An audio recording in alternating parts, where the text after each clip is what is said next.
Assalamualaikum warahmatullahi wabarakatuh. Salam sejahtera untuk kita semua. Perkenalkan, saya Nia Rahmadani. Saya merupakan mahasiswi dari program studi ilmu pemerintahan Fakultas Hukum Universitas Jambi. Dalam video kali ini saya akan membahas mengenai APBD kabupaten atau kota atau anggaran pendapatan dan belanja daerah kabupaten atau kota. Jadi APBD kabupaten atau kota itu adalah rencana penerimaan dan pengeluaran pada pemerintah daerah selama 1 tahun anggaran ditetapkan dengan peraturan daerah. APBD kabupaten atau kota bisa dikatakan sebagai dokumen perencanaan keuangan yang menggambarkan pendapatan dan belanja pemerintah kabupaten kota dalam 1 tahun anggaran. APBD kota itu juga disusun oleh kepala daerah yang dibantu oleh tim anggaran pemerintah daerah atau TPAD yang dipimpin juga oleh sekretaris daerah. Dari TPAD tadi terdiri dari pejabat-pejabat perencana daerah, kemudian PPKD, dan juga pejabat lain sesuai dengan kebutuhan. Dan tujuan dari adanya APBD ini ya untuk mengatur bagaimana penerimaan dan pengeluaran daerah selama 1 tahun anggaran. Nah, selanjutnya ada struktur APBD. Struktur APBD ini ada 3. Yang pertama pendapatan, belanja, dan juga pembiayaan. Pendapatan itu adalah sumber penerimaan dari daerah itu sendiri. Salah satu contohnya ya sumber kekayaan alam. Jadi di pendapatan itu ada 3 komponen atau 3 klasifikasi lagi yang menurut berdasarkan pendapatan asli daerah.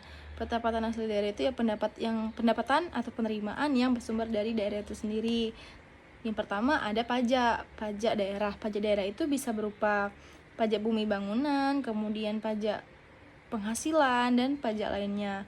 Kemudian yang kedua itu adalah retribusi daerah. Retribusi daerah itu adalah pungutan dari daerah, seperti misalnya parkir, kemudian ada juga dan lain sebagainya lah gitu kan. Kemudian yang ketiga ada hasil kekayaan daerah. Hasil kekayaan daerah di sini ya daerah-daerah yang memiliki kekayaan alam itu bisa dijadikan sumber pemasukan atau sumber pendapatan dari asli daerah itu sendiri. Kemudian yang keempat ialah lain-lain pendapatan asli daerah yang sah, misalnya seperti hasil penjualan kekayaan yang tidak dipisahkan, kemudian juga jasa-jasa dari giro, kemudian bunga, bangunan, atau tabungan gitu kan. Kemudian ada pendapatan dari fasilitas-fasilitas sosial dan juga fasilitas umum. Itu juga termasuk ke dalam pendapatan asli daerah. Kemudian selanjutnya komponen yang kedua itu adalah dana perimbangan. Dana perimbangan itu dibagi menjadi tiga komponen lagi, di mana ada dana alokasi khusus. Dan alokasi khusus ini ya dana yang diberikan dari APBN untuk mendanai kegiatan-kegiatan khusus. Salah satu contohnya ya dana untuk pendidikan, kesehatan, pelayanan, pembangunan, dan lain sebagainya. Kemudian yang kedua dana alokasi bagi hasil. Dana alokasi bagi hasil ini adalah dana dari APBN yang dimana salah satu contohnya itu ya pajak, kemudian sumber daya alam. Jadi pendapatan daerah itu juga bersumber dari sumber daya alam, dimana seperti misalnya di Provinsi Jambi ada batu bara, sawit, dan lain sebagainya. Nah, jadi sumber daya alam di daerah itu sendiri juga bisa menjadi potensi untuk pendapatan di daerah itu tersendiri gitu. Kemudian ada dana alokasi umum. Dana alokasi umum ini ya salah satu contohnya seperti dana gaji, dana honor. Itu merupakan dana yang juga bisa didapatkan dari pendapatan asli daerah itu sendiri. Kemudian ada pendapatan lain-lain yang sah, misalnya pendapatan hibah, dana sumbangan, kemudian pendapatan dana darurat, kemudian ada dana bagi hasil dari provinsi ke kabupaten atau kota, kemudian juga ada dana penyesuaian dan dana otonomi khusus. Nah, itu tadi pendapatan daerah yang bersumber dari daerah kabupaten atau kota. Kemudian ada belanja daerah ini ya pengeluaran dari rekening kas daerah tersebut untuk mengurangi ekuitas dana yang memang wajib untuk dikeluarkan setiap tahunnya. Jadi untuk belanja daerah kabupaten atau kota itu dibagi menjadi 2 komponen, yang dimana ada belanja langsung dan belanja tidak langsung. Belanja tidak langsung itu bisa berupa belanja pegawai, bunga, subsidi, hibah, bantuan sosial, belanja bagi hasil, bantuan keuangan, belanja tidak terduga. Kemudian belanja daerah juga bisa bersumber dari belanja langsung, yaitu belanja pegawai, belanja barang dan jasa, dan belanja modal. Belanja langsung itu bisa berupa dari pengadaan atau pengeluaran yang diberikan untuk kita keterima kembali dengan baik. Kemudian ada juga Selanjutnya, yang ketiga itu adalah pembiayaan daerah. Pembiayaan daerah itu terbagi menjadi 2 komponen lagi, di mana ada penerimaan dan pengeluaran. Penerimaan ini dimulai dari silpa atau sisa tahun anggaran sebelumnya yang bisa kita jadikan pendapatan kita, tapi untuk kita bayarkan dengan hasil yang lebih baik. Kemudian ada pencairan dana cadangan. Jadi, setiap daerah itu memiliki dana-dana cadangan yang memang akan digunakan untuk pembiayaan daerah tersebut. Kemudian ada hasil penjualan kekayaan, ada penerimaan pinjaman, penerimaan kembali pemberian pinjaman, penerimaan piutang daerah. Jadi dengan adanya pembiayaan tadi, dengan adanya penerimaan daerah, maka itu bisa menutupi dari APBD. Kemudian ada juga pengeluaran dari pembiayaan itu bisa pengeluaran dari pembentukan dana cadangan, dengan cara kita membentuk dana cadangan, penyertaan modal investasi, pembayaran ke daerah ke hutang, pemberian pinjaman. Jadi struktur APBD itu ada 3. Yang pertama pendapatan, belanja, dan juga pembiayaan. Pendapatan itu ya sumber-sumber penerimaan dari daerah itu sendiri. Pendapatan itu bisa berupa dari pendapatan asli daerah, berupa pajak, retribusi, kemudian hasil kekayaan, dan lain sebagainya. Jadi dengan adanya kekayaan daerah itu sendiri bisa menjadi faktor untuk meningkatkan dari kesejahteraan daerah tersebut. Dengan adanya pajak, dengan adanya retribusi, pungutan, dan juga pajak bumi bangunan, pajak penghasilan itu merupakan bagian-bagian yang memang harus wajib untuk dibayarkan kepada daerah, yang tujuannya juga untuk mensejahterakan daerah tersebut. Kemudian pendapatan itu juga bisa berasal dari dana perimbangan atau dana dari APBN.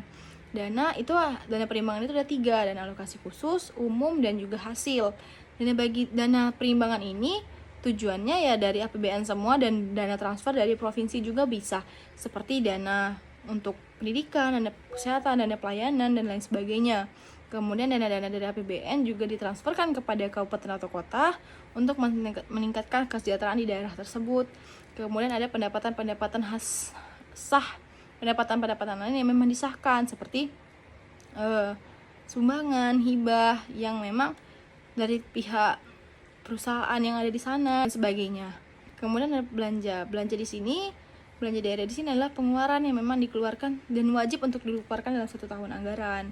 Jadi belanja di sini adalah belanja tidak langsung dan belanja langsung.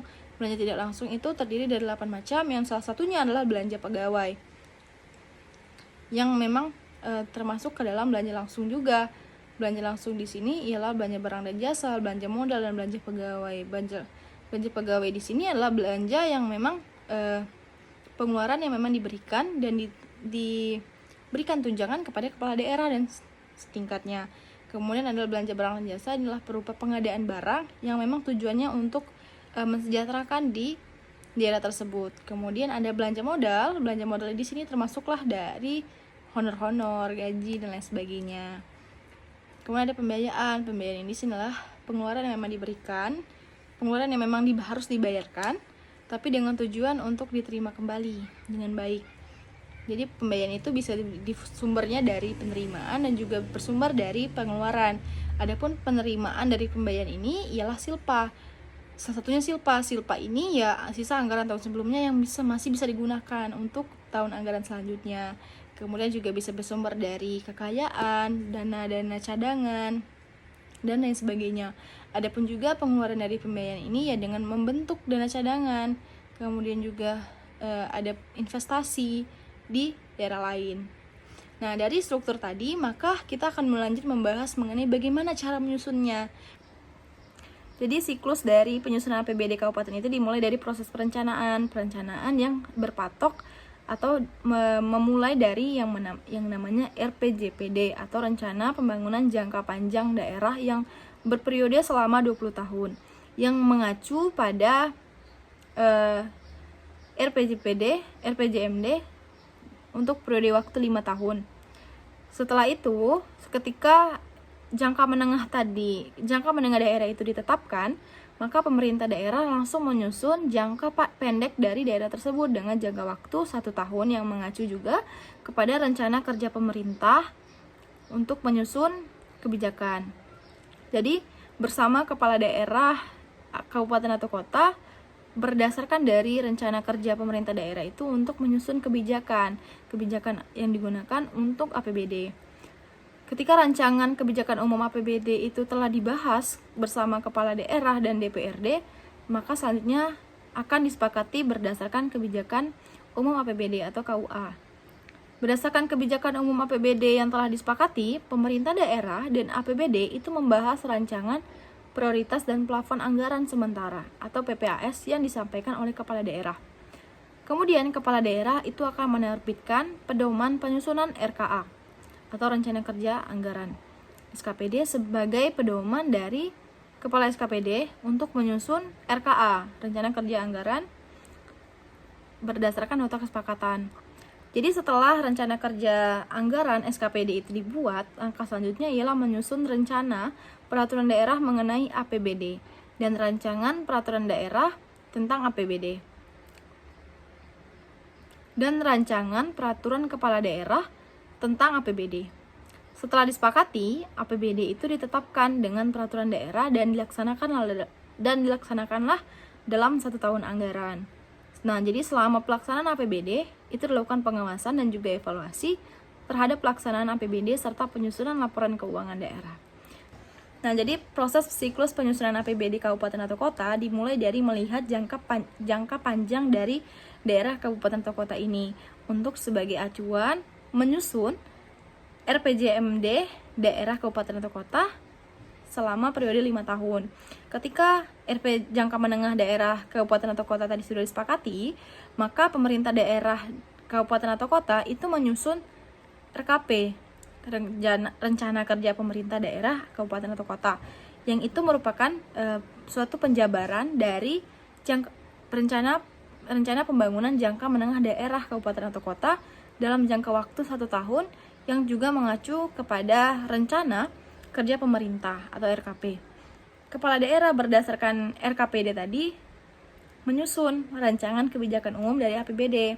Jadi ketika sudah ditentukan, maka kepala daerah kabupaten atau kota itu menyusun rancangan kebijakan umum dari APBD. Ketika rancangan umum tadi sudah disepakati oleh kepala daerah, maka akan dinaikkan lagi bersama DPRD untuk membahas, dan jika memang sudah disepakati, maka berubah menjadi kebijakan umum APBD, bukan lagi rancangan. Kemudian berdasarkan dari kebijakan APBD tadi yang sudah disepakati, maka pemerintah itu akan membahas mengenai prioritas pembangunan yang akan disampaikan oleh kepala daerah. Nah, kemudian kepala daerah itu akan menerbitkan pedoman penyusunan rencana kerja dan anggaran atau RKA. Disitulah sebagai pedoman, dan kepala SKPD juga untuk menyusun RKA SKPD berdasarkan nota kesepakatan. Setelah RKA SKPD itu dibuat, yang selanjutnya adalah menyusun peraturan daerah tentang APBD kabupaten atau kota dan rancangan APBD kepala daerah tentang APBD kabupaten atau kota. Setelah disepakati dari rancangan-rancangan atau peraturan daerah tadi, APBD tadi ditetapkanlah sebagai peraturan daerah dan dilaksanakan dalam 1 tahun anggaran. Nah, dalam 1 tahun anggaran itu akan dilaksanakanlah pengawasan dan juga evaluasi terhadap pelaksanaan APBD serta melakukan penyusunan laporan keuangan daerah kabupaten atau kota. Jadi seperti itu siklus-siklus dari penyusunan APBD, mengacu pada RPJPD, kemudian membuat RPJMD, kemudian berubah menjadi RPJPMD, dan dibuatlah RKA yang mengacu juga pada RKA. Setelah itu baru dibuatlah yang namanya rancangan kebijakan umum, kemudian disahkan, maka menjadi kebijakan umum, maka berdasarkan itu tadi menerbitkanlah yang namanya pedoman untuk penyusun tadi. Kemudian ketika pedoman tadi sudah dibuat, maka dibuatlah perancangan peraturan daerah yang juga akan dibahas dan akan disepakati. Dan jika memang sudah dibahas, maka akan menjadi peraturan daerah mengenai APBD ke daerah kabupaten atau kota. Ketika pelaksanaan APBD tadi sudah dijalankan untuk dalam waktu 1 tahun, maka dilakukan evaluasi dan juga pengawasan kepada pelaksanaan APBD, dan juga akan diberikan tanggung jawab dalam proses penyusunan APBD. Mungkin itu saja siklus-siklus dari APBD. Mudah-mudahan dapat dipahami dan juga menjadi pengetahuan bagi kita semua. Mungkin itu saja yang dapat saya sampaikan. Mohon maaf, dan juga mohon maaf apabila ada salah kata, penyampaian, dan juga salah materi. Saya mohon maaf. Saya akhiri. Wassalamualaikum warahmatullahi wabarakatuh.